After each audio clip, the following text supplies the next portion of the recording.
Continue. So welcome. You gathered by now that this talk is about dreams, but not dreams as in that we dream at night. We have dreams and we wake up. We may remember the dreams and maybe we don't. Although I might include some of that for this talk. It's about dreams as aspirations. What do we dream for? What do we want to happen for ourselves, our families, our friends, our neighbors, the world? Dreams are important. We know that our thoughts create our reality. It starts with a thought. Then we put energy or power into the thoughts, and we act upon our thoughts, and we change things, hopefully for the better. One person who definitely had dreams and aspirations was Andrew Jackson Davis. If you don't know, he didn't consider himself a spiritualist, but he certainly influenced spiritualists and spiritualism in his ideas, in his proclamations, in his entire life. I'm going to share something, if I may.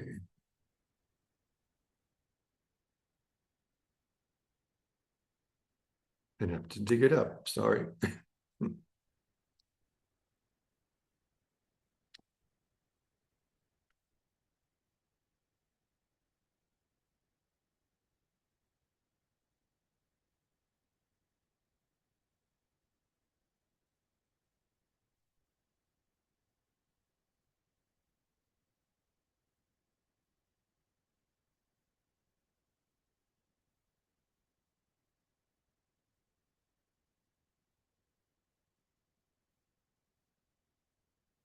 Okay, it's a little small. Can you see a picture on your screen?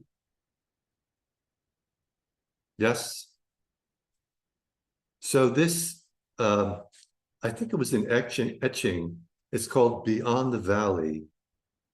And it's Andrew Jackson Davis, the figure in the foreground, looking beyond the valley to the Summerland. It's his vision of the Summerland.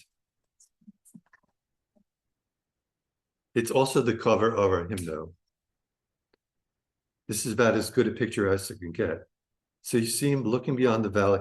In front of him are sheep, some sort of animals grazing. And then there are mountains. It's a little difficult to see, but at top, you can just about make out some figures. So this must be what he's seeing, this, beings, people who crossed over to the Summerland, and they're all gathered. There's a whole group to the right on the top, then there's two more to the left. I'm not sure why they're separated or segmented from the rest. Maybe they're a new couple to the Summerland, I'm not sure. So this is Andrew Jackson Davis's vision.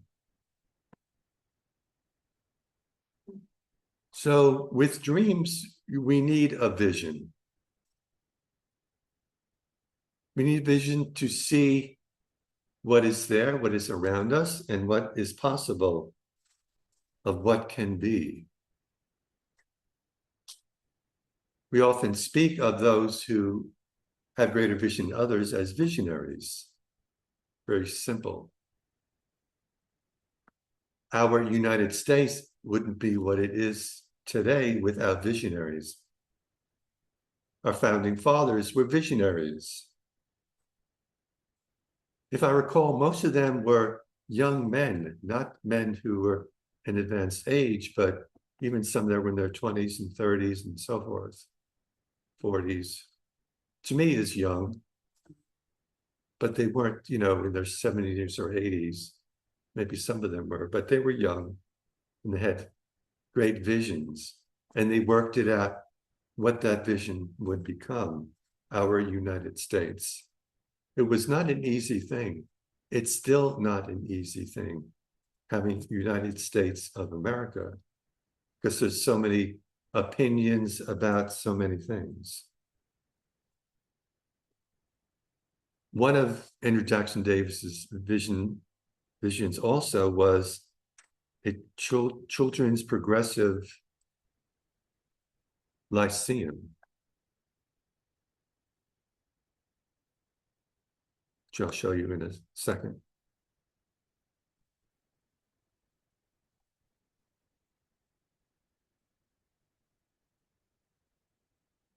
So lyceum meaning like what we would call Sunday school.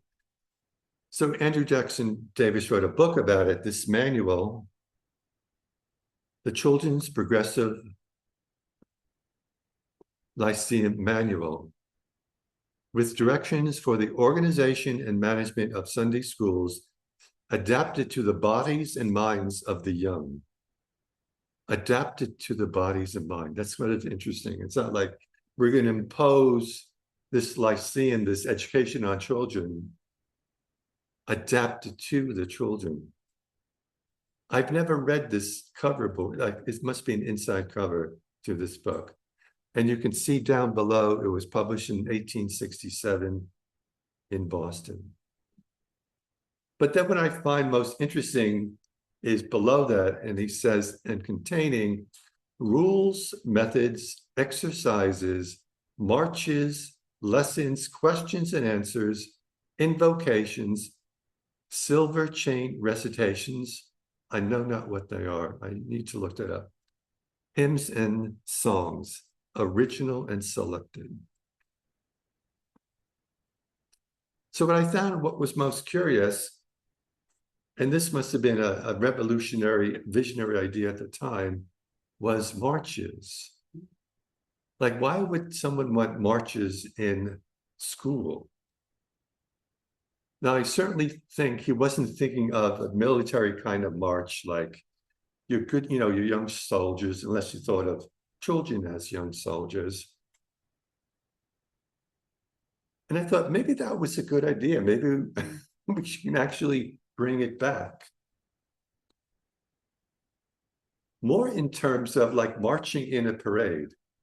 I don't know if any of you have actually been involved in a parade where you march, maybe as a child or as an adult. You're with other people and you're doing something that's fun. Maybe you're holding a banner, maybe you're holding something, maybe you're playing an instrument. You're marching in a parade. It must be a joyful thing. Seeing all these people cheer for you, perhaps. So Andrew Jackson Davis, man of vision. Besides those qualities that made him what he is, what I also wanted to remind everyone is he was also a man of science. Although he was little educated, in trance, he came through some incredible scientific discoveries.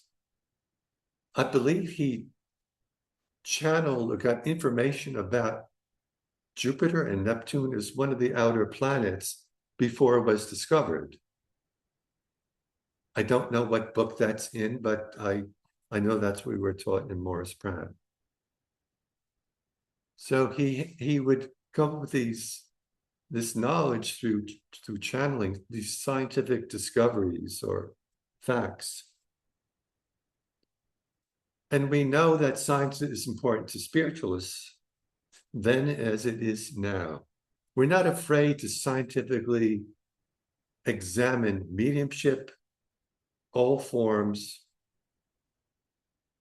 examine scientifically, if we can, how can we examine the afterlife? Of course, we have millions upon millions of communications, near-death experiences, and scientists have been studying these. And there's, from the preponderance of evidence, it would seem these accounts are true.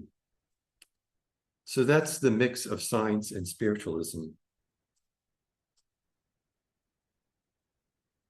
So one of the biggest, most important tenets of spiritualism is progression. I mean, you saw it in Andrew Jackson Davis, the Lyceum, progressive Lyceum. To progress, to expand, to be better. Spiritualists have the thought, the idea, the tenet that it is our duty to try to progress here on earth while we are physical beings, and that this will continue in the Summerland. It doesn't stop. That's kind of mind-blowing. And it ties in with responsibility. It's our responsibility. It's up to us, behooves us to progress as well or as broad as we can. Of course, we're helped by our parents, our families, our friends, our teachers in so many ways. But we're the ones that have to take it in and to learn and to use this knowledge somehow, perhaps expand upon it, perhaps do something with it. One of my people I look for new information from is Rupert Sheldrake. He is a biologist by, I guess, trade, but he talks about, and he has a book titled The Science of Delusion. And what he means by that is science has been so caught up in a materialistic viewpoint, it's missing out on a whole lot of things, such as where is consciousness?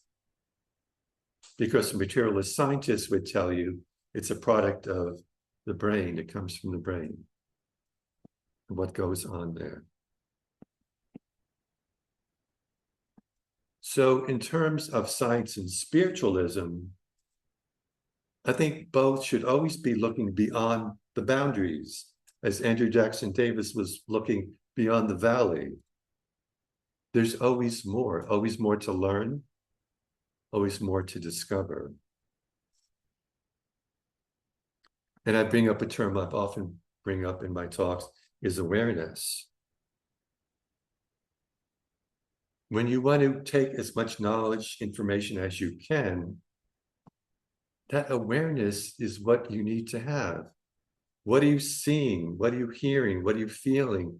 Even what are you tasting, smelling?